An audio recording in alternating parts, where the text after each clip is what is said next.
आ रही है। इस बीच एक बड़ी खबर आप तक पहुंचा दे कि हिमाचल की सियासत से जुड़ी हुई ये बहुत बड़ी खबर है। कांग्रेस के कुछ एमएलए अलग बैठक करेंगे। आप समझिए कि हिमाचल की सियासत में कांग्रेस की जीत जरूर हुई, लेकिन अब ये जीत किस तरह से होटल के अंदर बैठक के तौर पर नजर आने वाली है। जी हां, आपको बता दें कि अभी सिसिल होटल में प्रतिभा सिंह के साथ भूपेंद्र हुड्डा और भूपेश बघेल की पहले ही बैठक चल रही थी और माना यह जा रहा था कि 6 बजे तमाम एमएलए बैठक करेंगे और उसके बाद सीएलपी लीडर चुनेंगे। लेकिन अब एक और ये बड़ी अपडेट, उस बैठक से अलग एक और बैठक कुछ एमएलए के द्वारा की जाएगी और ऐसे में प्रतिभा सिंह का जो बड़ा दावा था कि गुटबाजी नहीं है, वो खोखला होता, धराशायी होता नजर आया है।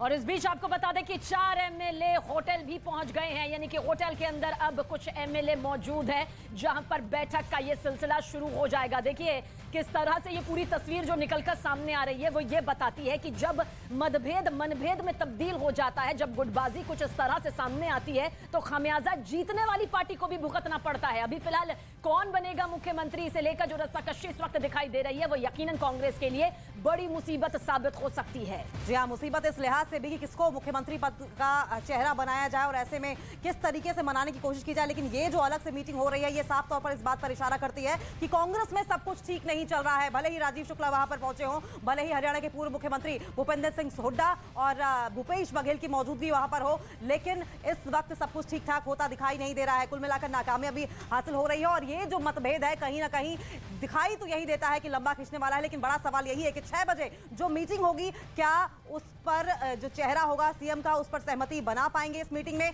क्योंकि अब जो जानकारी सामने आ रही है वो ये कि 6 बजे की मीटिंग से इतर भी अब कुछ एमएलए ऐसे हैं जो दूसरे होटल पहुंचकर अब मीटिंग करेंगे। किस बात पर मीटिंग ये होनी है इस बारे में जानकारी भी मिलेगी। लेकिन आपको बता दें कि 4 एमएलए पहले ही वहां पर पहुंच चुके हैं। अब बड़ा सवाल ये उठ रहा है कि क्या मुख्यमंत्री पद को लेकर ये मीटिंग वहां पर की जा रही है।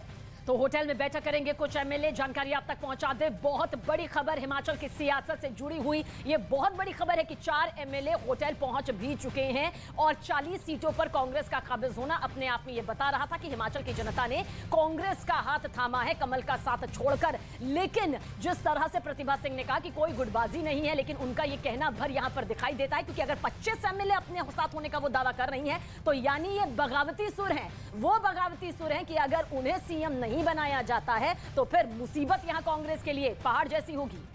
बिल्कुल। और कांग्रेस के पर्यवेक्षक और छत्तीसगढ़ के मुख्यमंत्री भूपेश बघेल ने क्या कहा है ये भी आपको बताते हैं। उन्होंने ये कहा है कि हिमाचल में कांग्रेस की जीत में प्रियंका गांधी की अहम भूमिका रही है। उन्होंने कहा कि पार्टी आलाकमान की तरफ से सभी को ध्यान में रखकर फैसला लिया जाएगा।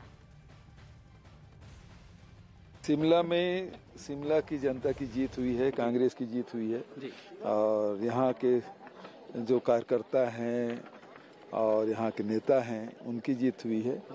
शुक्ला जी और सारे लोग लगे थे और प्रियंका जी का सबसे अहम रोल था। सोनिया जी, राहुल जी का आशीर्वाद तो था ही, खड़गे जी के अध्यक्ष के रूप में पहली जीत।